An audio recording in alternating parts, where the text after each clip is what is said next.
Kathy Vick, Deeply Awake Chats 2017. I really, really feel like I've been released from prison the last couple of days. It's been really intense, really good, surprising. The sense of liberation. And really, imagine it. Imagine it, please. Being in confinement. You can't leave. You've tried. Ha ha ha. At times, it's become the obsession of your life. Can't leave. And then one day, you're out. You're not in prison anymore. Just look around. You're not in prison anymore. It's like that channel that they did about the oak and the ivy. It's a very unusual feeling. I like it. It came from realizing just how internalized, close up, and personal my total bitch of a critic is. Ooh. Wow. Wow. And I could never really figure it out. How is it that I can have a sparkly event and then start criticizing it or even forgetting that it's there? How is that possible? It's because I was riding with a critic that sounded just like me. And it's just insidious. Ooh, once I figured that out, holy smokes. And, oh, I'm up. um, and I realized, okay, well, how do I feed this thing? How would I feed her? How does she need to be fed? She needs to be fed with being pissed off, being better than, indignant, and pissed. What better way? Oh, pick somebody to have a fight with who you really care about, but you can't stand. Do that. Or really like a certain profession and get certain things out of it, but just stand in opposition to it and just hate it with a white hot passion. See, just be at odds with reality. And I've talked so much about this argument, being an argument, and then to realize, oh, it really was pretty, I don't know. I get to the place sometimes in my life where I realize that I've been fighting against the obvious for quite some time. And I knew I was fighting against the obvious while I was fighting against the obvious, but I could not admit the obvious. And then I get to the place where I just can't fight it anymore. And I realize in this instance, yeah, well, that probably made me pretty unloving and kind of hard to be around. Yeah, that would have been kind of hard to take. Shit. That's it. Yeah, Kathy, that's it. That's all I had to admit. Well, yeah, pretty much. Holy shit. How long did I fight that one? Oh, we're not even counting anymore. It's like that. How long is it going to sit there? Because it's got a shelf life. Second to none. Loaded with preservatives. So it's been really amazing to watch this because now I realized yesterday, oh, holy crap. One of the reasons that I come home just completely exhausted, and all I want to do is crawl into bed in a fetal position, is because of how bad I've beaten myself up during the day. The horrible things I tell myself, the ways I scare myself, or used to. I don't do that anymore, but I had to get used to the absence of it. I did. I have to admit it. But yeah, I mean, now there's none of it. And I realized driving home I'm kind of energized. This is new. And then I was on my bed last night and I was thinking, well, they came through and they said, oh, yeah, always waiting. Waiting, waiting. So they helped me because I decided to give myself stuff that I have not been giving myself out of just being pissed off, just being mad, and being so frightened. If I'm nice to myself, if I pursue things that are enjoyable to myself and no one's with me, that just makes me so sad. I know, it's crazy. But I had friendship on the brain for a while, and it was completely unmet, and it became sort of an obsession. I wanted to share, and if I couldn't share, then what's the point? So it was this big cataclysm thing. Whatever, I got over it. As I've gotten over this horrific, hateful, vindictive, dismissive, but more derisive, hostile voice, but the hostility is just, it's nasty because it is free floating. It's like the only thing you're allowed not to do is to name it, to pin it on somebody. So if I'm the one, creating this fart of hate, then it's just a fart. Nobody's supposed to talk about it. That's exactly right. Have you been in conversations like that? Where maybe you mentioned something that's really kind of important to you. Maybe you didn't identify how important it was, but it's important. And then talk goes on, and it's clear that the people around you are completely trashing what you just said. But if you were to say, hey, they'd say, oh, we didn't mean that. Yeah, that's that passive aggressive, hostility of the nth degree that is completely disembodied. Ooh. So I see these mechanisms, and now they're just like these human constructs where it just really, I've spent all my time on that. Oh my God. So I'm really glad I had that in place for the work that I did. I had to just satisfy a critic that was just insatiable. Just fucking mean. And I did it.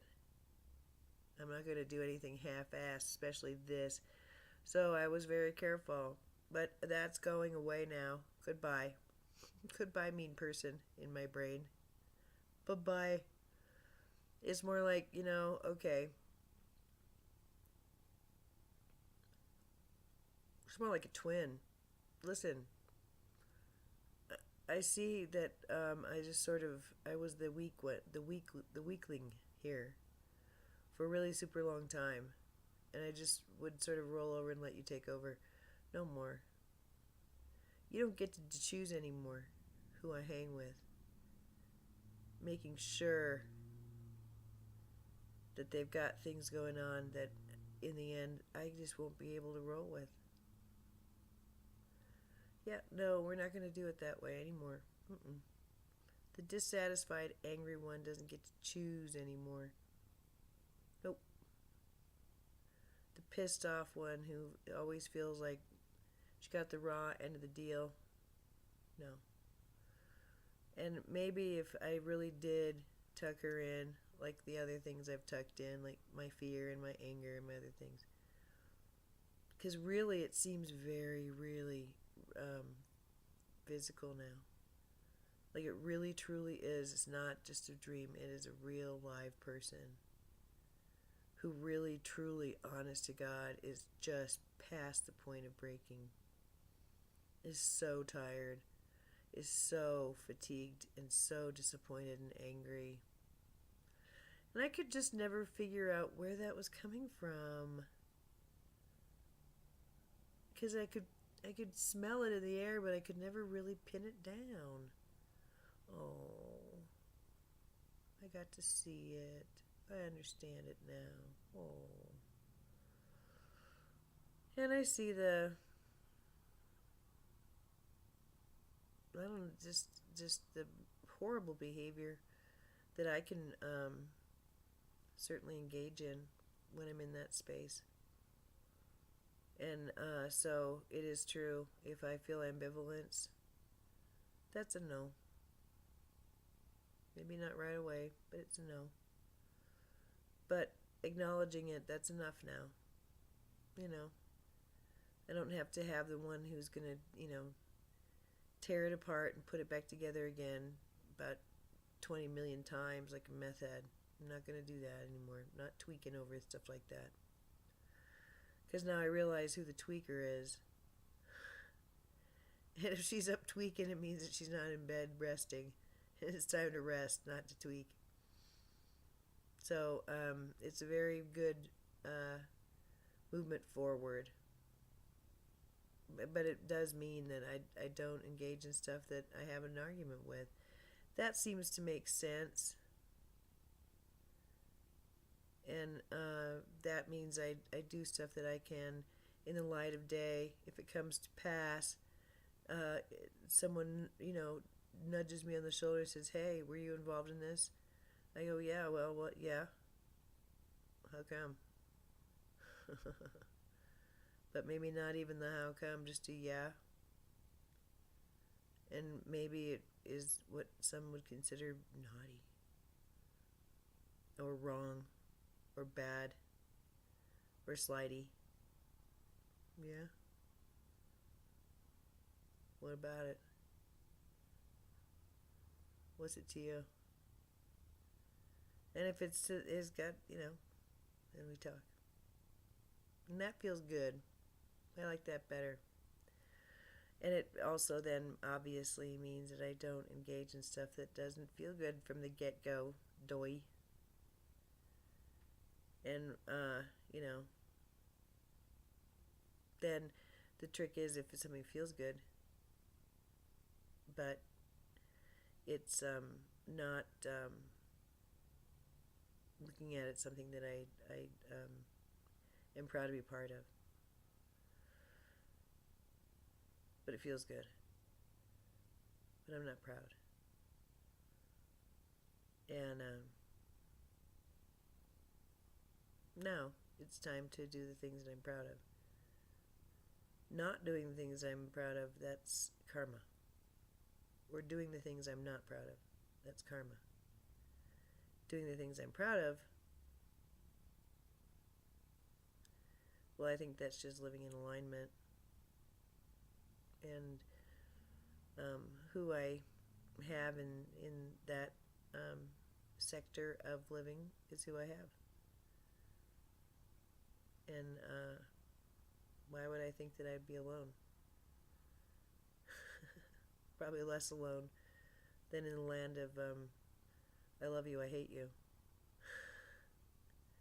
So I saw how I actually create the engine by choosing to engage in that which I am in an argument with. And, pick a subject: nursing, writing, certain people, all people. So, and why would I do that? Well, because I had a critic I needed to feed. I had a lust for being dissatisfied. I did, I think. So, yeah, I feel like I walked out of prison, and it feels really good. I like it. It feels really, really good. And it's funny how I haven't strayed too far. I've been pretty conservative in my behavior, even though I'm free. I've learned a lot in my years of confinement. So, I know that I've talked a lot about the solar eclipse and the lunar eclipse, and now there's lots of talk about the equinox, and I can't see anything past the 26th. I'm certain there are going to be solar solstices and equinoxes and alignments and stuff, but yeah, we'll see. After the 26th, we'll see. So, what I'm struck with is that day to day, hour to hour, this reality isn't leaving me, no matter what kind of context I find myself in. Whether it's at the counter of a Goodwill, or at work, or with friends, or alone. And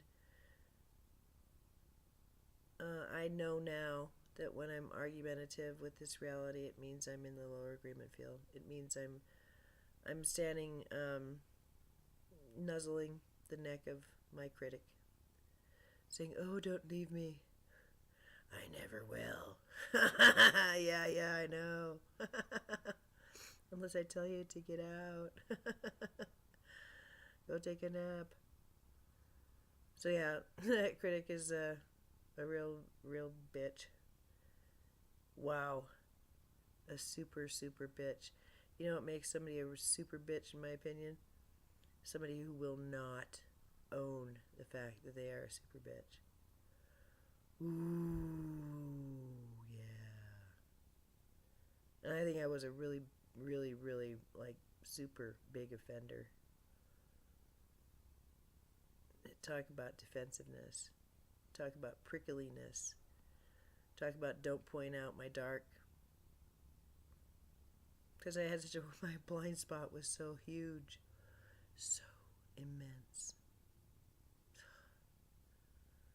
So, yeah. Blind spot was taken care of. In stereo. Amazing. And I just kind of see where I'm at now and see who I am now, and I agree with it, and I'm at peace with it, and there's nothing to argue about. So it's quiet, and I don't want to argue anymore. It's lovely, and that means I can explore more without impediment. Still ensuring great quality because I have good discernment. So it's nice to have an intellectually curious nature and to have the ability to have critical thinking. Golly Moses, kind of an important tool these days. But then to slide into you dicks, that's what I want to stop. Because whatever I'm saying like that, I'm saying here. Ugh. Ugh. I'm done beating myself up. It's been a lot of that on the receiving end and the giving end, so I don't want to do it no more. So it's good times, and I'm feeling better, and I hope that you are too. I thought last night, yeah, it really isn't about riches or ease financially or anything like that. Not at first. Man, with these opening up, this clearing, this easing, this is where everything originates. That's how it feels, is breaking apart of things that have kept me in place for so long. And it just wasn't time.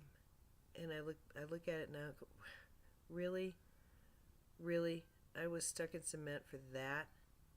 Because I had a critic who was really a bitch. Oh my God. But, ooh, she needed to argue. She needed to, she needed to be acknowledged and quieted. She's not me.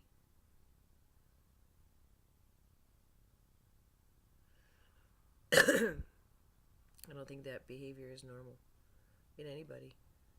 It's an affectation of fear. So, anyway, I guess that's it. I hope that you're having an okay time too. I hope that the solstice is, the eclipse is gonna find you ready. And I put out just one more.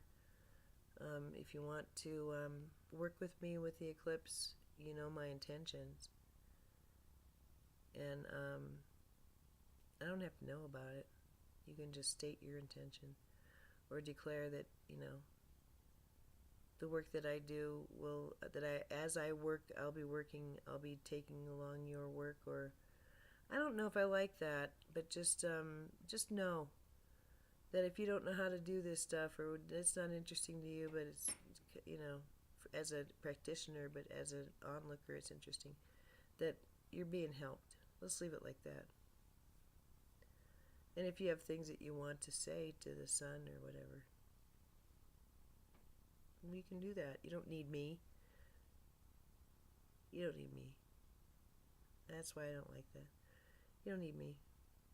I'm just somebody who's going to ride it all the way through, and you can come along with me. I like that better. That's better. Alright, I guess that's it. I hope you have a good Tuesday. Namaste.